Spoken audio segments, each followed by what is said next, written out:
Look, obviously it's in nobody's interest that any country, least of all a neighboring country, get into severe economic difficulties.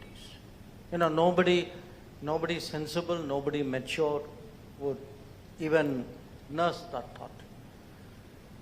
But it's an equal fact that when any country gets into a serious economic problem, that country has to make policy choices and governance decisions to get themselves out of it. Another country, neighbor or non-neighbor or another institution, others cannot solve a problem if you're not prepared to solve it yourself. So let's be clear on the first point, which is that the solution, this is not a Pakistan point, it's a generic global point.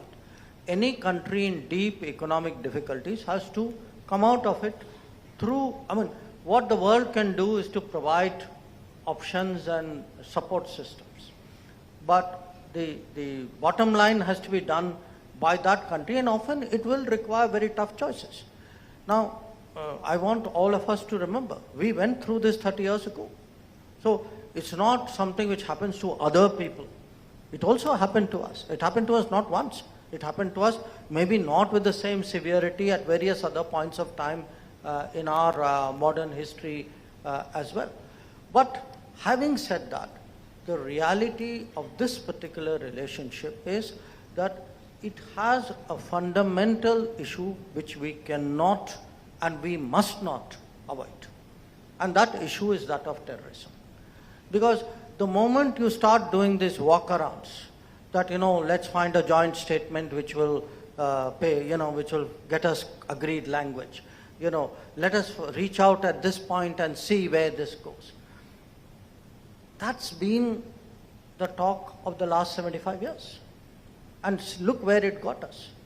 So I think we need clarity and we mustn't be in denial of what are very fundamental problems in that relationship. And just as, a country has to fix its economic issues, a country has to fix its political issues too. A country has to fix its social issues.